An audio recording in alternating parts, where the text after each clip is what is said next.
Welcome to Amazing Grays. This show is dedicated to the idea that active, informed older adults are an essential part of today's society. We provide information regarding senior issues and concerns and salute individuals or groups who demonstrate that productivity doesn't end at retirement.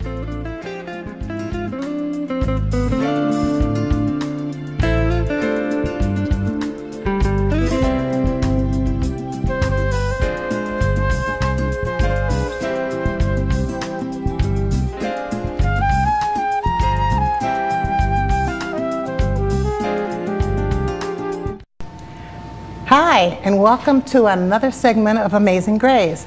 I am so excited to introduce you to two fantastic people. On my left is the prettier one of the two, is Dr. Stephanie Coursen. And next to her is her husband, Dr. Curtis Bannister. Welcome to the Amazing Grays show. Thank you, nice to be here. Okay, now, what do you see as one of the most common spinal problems for people in their 40s like me, 50s like you, 60s and 70s? But I think a lot of times a person will get injured in their younger days, and because they're young, relatively speaking, it'll heal up, it'll feel pretty good, but it's not quite right. A bone will be slightly misaligned for a long time, and what happens is an interesting phenomenon where it'll undergo degeneration.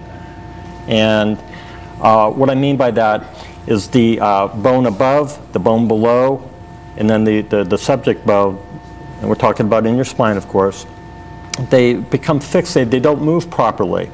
And that area will undergo arthritis. And then later on, when in your 50s, 60s, 70s, 80s, you'll have arthritis in an area of your spine that's not equivalent as compared to the rest of the spine. So that area will be excessively arthritic, and people don't understand why. That's one thing that chiropractic does. We go in and make sure that those bones are not only straight, but the entire motor unit, again, the three bones, are all moving properly. Is there a lot of pain with this? When you, of course, needless to say, with arthritis, you're going to have pain. But again, in your younger days, when you get injured, let's say you have a little whiplash or a lifting injury, you may have pain immediately. But then as it heals, the pain diminishes or even disappears. So you could have a problem for years and years and years in your spine and not even be aware of it. Dr. Coursen, are there any areas in chiropractic that you think are particularly important? Yes, I do. Attached to the bones that Dr. Bannister was talking about are muscles. And when there's stress to these muscles, you develop trigger points. Trigger points are areas in the muscle, they're little spots. A lot of times people feel them up in their shoulders. They're spots where there is lactic acid buildup. When there's lactic acid buildup, the oxygen that flows in the blood cannot get to that muscle, and you start to develop a tightness in there. It doesn't just happen up here, it can happen in any muscle throughout the entire body, even the legs, the arms, the jaw. So what I do, I go in and I press on the trigger points to release the lactic acid and return the blood flow to the muscle. And when the blood flow comes back to the muscle, you get oxygen. And this helps to release the spasm and the tightness and helps to restore the proper alignment also. So now, is that the treatment for trigger point therapy? Yes, trigger point therapy, you just press on the muscle. When we're trained in trigger point therapy, we learn to find the trigger points, and we press on that and help to release the lactic acid. So what causes trigger points? I mean, do we all have trigger points? I mean, what is this? Yes, trigger points are caused by not only misalignments in the spine, but stress, tension can cause trigger points. Mm-hmm. And when their trigger points build up, it can also help to pull the bones out of misalignment, out of alignment, and then they need to be corrected through a chiropractic adjustment. Okay, Dr. Bannister, where do you typically find these vertebrae that do not move properly? Well, that's interesting because the spine, you would think that arthritis that we had just spoken about would occur evenly throughout the spine. It would be evenly distributed as we age, but that's not the case. We've got the atlas, the top bone, very susceptible to injury. We've got the lower neck, very susceptible to injury. And then there's a little spot in here between the lumbar curve and the thoracic curve, and then also, most importantly, the lower lumbar disc. Usually the L5, which is the very last disc. This is the one that a lot of people feel right at the belt line. Those are the most commonly injured areas of the spine. Okay, what causes a hypomobile vertebrae? A vertebrae that actually doesn't move properly? We had spoken about a vertebra that's misaligned. When that's misaligned for a long time, again, we talked about a motor unit, the bone above, the bone below, and then the subject bone. That will become fixated, not move properly. So the whole spine should move evenly, nice and smooth, like the parts of a symphony orchestra. Everything should work together. When you get an area that's injured and you get a stiffened area of the spine, and that goes on for years and years and years, let's say, that'll undergo degeneration and become hypomobile, won't move properly, and you get the stiffness that people associate with older age. And what types of treatment has been developed to improve the spinal alignment or the mobility? There's been a lot of advances in the last decade. We utilize a pure Stillwagon type adjustment, which is basically a very non-traumatic way to get adjusted. The old days where you get racked and cracked, that's not the case anymore. It's you can move the bone without hurting the person.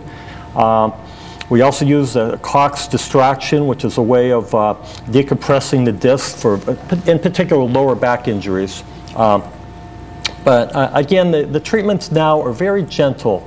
And when people come in, let's say for an adjustment, it's a pleasant experience. They enjoy it. Dr. Coursen. Yes. I understand, a little birdie told me that you're interested and you like treating pregnant women. Is that true? I do. In the past few years, I've had a couple of my own children. And before I became pregnant, I did not realize the changes your body goes through and the stress to different parts of your spine and body.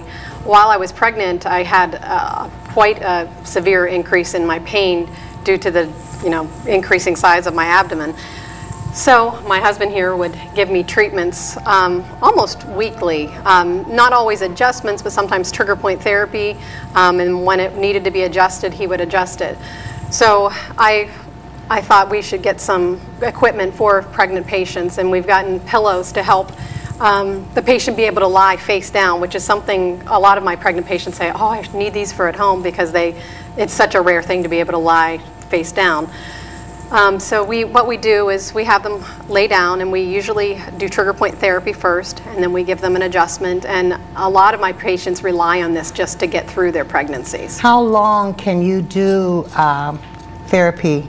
We can treat them throughout their entire pregnancy. A lot of times they're concerned about late stages of pregnancy, of whether or not it's harmful, but it's completely beneficial, not only to them, but to the delivery process.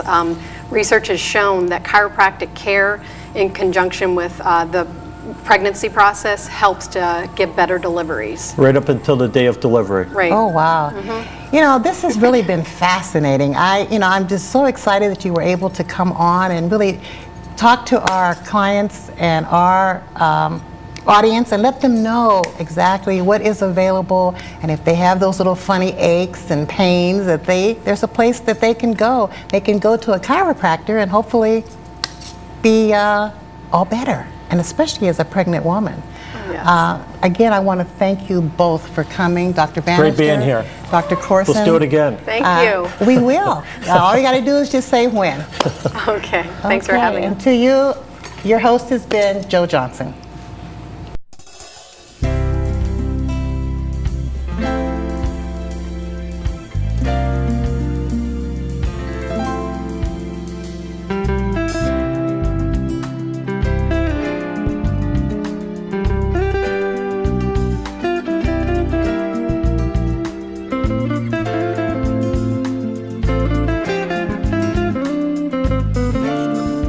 Thank you for watching Amazing Grays. We are an all-volunteer organisation and are always looking for people to help us produce interesting programmes.